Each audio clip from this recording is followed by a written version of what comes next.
So if you guys didn't know, 1 out of 2 women in Guyana will experience some sort of intimate partner violence in their lifetime. That's a crazy, crazy stat. So today I will be discussing gender-based violence with my friend and colleague, the one and only Miss Feliz Robertson. You guys know Feliz. She, of course, is a radio personality at 94.1.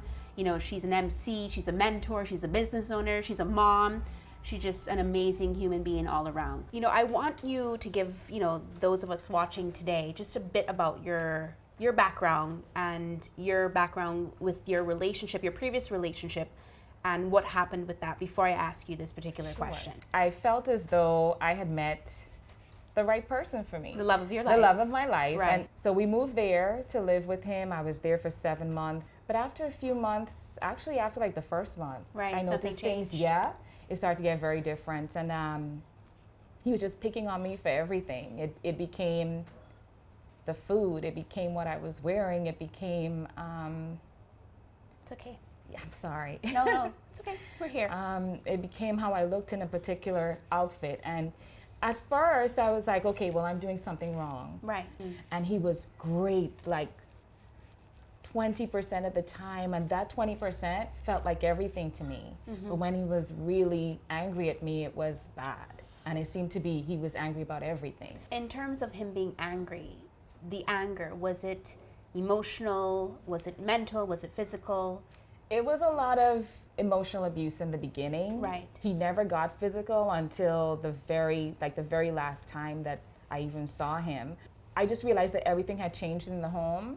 And he sent me an email. I was in my son's room playing with my son, and I saw this email came to my tablet, and I was like, oh, okay. I opened the email, and this is him telling me, get out of my house. I do not ever want to see you again. No one will ever love you. It was the most abusive email you could think of. When I read the email, I sort of rushed into his room, and I see him, but I am so hurt. Right. Words couldn't come out of my mouth. So I'm staring at him, and I want to say something, and nothing was coming out, and he just rushed towards me. Oh man, you got this. I'm sorry. No, Oh my God, I thought I was so over this by now. No, it helped to talk about it too. So he rushed towards me, and he pinned me up to the wall, and he was choking my neck. Sorry, baby. It's okay.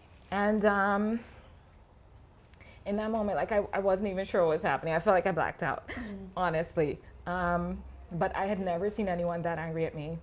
I was very scared, but I couldn't scream because he was kind of cutting off my air.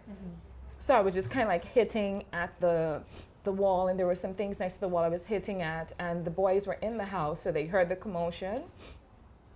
So they ran to the door, and they started slamming on the door. Open this door. And when he finally opened the door, I was just like gasping for air at that point. And then I just became so angry because I thought, like, this was so unnecessary. Like, I feel like you could talk everything out. Like, everything can be a conversation. Yeah. I had wanted a conversation. Like, I don't mind you saying that you don't want me anymore, but explain. I don't even know what I did. Yeah, to this day. To this very day. And people keep telling me to get over it, that, you know, you don't really need closure. But sometimes I just feel like I want to ask him, could you just explain to me what happened? Because I don't know. It's difficult to realize that you probably may not ever get that explanation. Yes.